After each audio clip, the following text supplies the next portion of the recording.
Yasir Jamaluddin dan rekan kuasa hukum pihak terkait atau kuasa hukum santun. Pada sidang jawaban gugatan PHP di MK tanggal 23 Januari tahun 2025.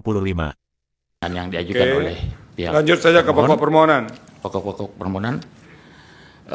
Di dalam permohonan pemohon, Yang Mulia, pemohon mendalilkan ada 9 pelanggaran yang terjadi di 40 TPS.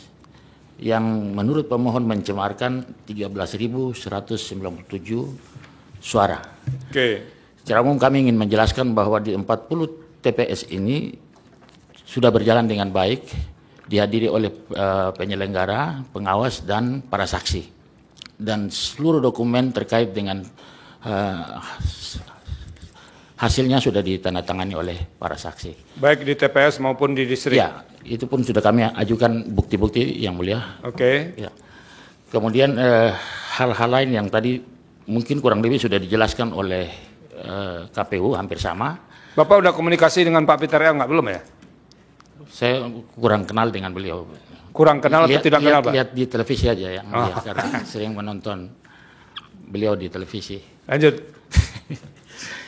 Baik, Yang Mulia, pelanggaran-pelanggaran yang didalilkan oleh pemohon, mungkin pelanggaran nomor 1, pelanggaran berupa tidak dilakukan verifikasi, tadi jawabnya sama, bahwa di TPS ada saksi. Kemudian pelanggaran nomor 2 yang didalilkan tidak menjaga dan mengamankan keutuhan kotak suara sesuai prosedur sehingga kotak suara menjadi diragukan, hampir sama jawabannya, Yang Mulia. Di TPS yang bersangkutan juga dihadiri oleh saksi-saksi kedua belah pihak. Untuk pelanggaran bagian C mungkin dilanjutkan oleh Pak Janses. Ya, Pak Janses. Izin Yang Mulia, tadi beberapa hal sudah disampaikan oleh dari termohon. Ada beberapa hal yang perlu kami tambahkan.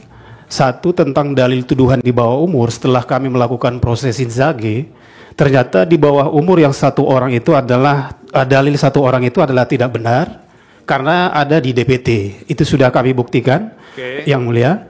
Nah, terus yang selanjutnya masalah dalil terkait dengan di bawah selain di bawah umur tadi ada juga masalah batas waktu dan sebagainya. Itu berita acaranya sudah kami buktikan semua. Dan selanjutnya tadi masalah diskualifikasi, Yang Mulia. Mungkin sedikit mengklarifikasi tadi apa yang disampaikan termohon saja. Nah, memang pernah pemohon ini didiskualifikasi oleh KPU berdasarkan rekomendasi dari Bawaslu. Nah, selanjutnya pemohon mengajukan keberatan ke Mahkamah Agung. Tapi belum putus di Mahkamah Agung, sudah ada keputusan KPU Papua Barat untuk menganulir, Yang Mulia. Jadi pas diajukan permohonan ke Mahkamah Agung, dianulir sebelumnya. Belum ada putusan, dianulir oleh KPU Papua Barat. Nah, selanjutnya karena ada putusan tadi KPU Papua Barat, sehingga putusan dari Mahkamah Agung adalah berdasarkan notifikasi informasi bahwa KPU Papua Barat sudah mencabut, sehingga dianggap objek sengketa tidak ada. Sehingga atas dasar ini yang Mulia, yang dirugikan sebenarnya adalah pihak terkait sendiri, Yang Mulia. Karena tuduhan-tuduhan dasar diskualifikasi tadi tidak pernah dibantah dan tidak pernah juga diuji di Mahkamah Agung, Yang Mulia. Demikian, Yang Mulia. Selanjutnya kami lanjut ke petitum. Bahwa berdasarkan uraian telah dipaparkan di atas, pihak terkait memohon kepada Majelis Mahkamah Konstitusi untuk memberikan putusan sebagai berikut. Dalam eksepsi, mengabulkan eksepsi pihak terkait, menyatakan pemohon tidak memiliki kedudukan hukum, menyatakan pemohon tidak jelas, menyatakan permohonan pemohon tidak dapat diterima. Dalam pokok permohonan, menolak permohonan pemohon untuk seluruhnya, menyatakan benar dan tetap berlaku keputusan KPU Pak nomor 2831 dan selanjutnya. Ketiga, menetapkan perolehan suara tahap akhir yang akan dibacakan, atau apabila Majelis Hakim Mahkamah Konstitusi berpendapat lain, mohon putusan yang seadil-adilnya. Kuasa tertanda. Terima kasih, Yang Mulia. Terima kasih, Pak Janses.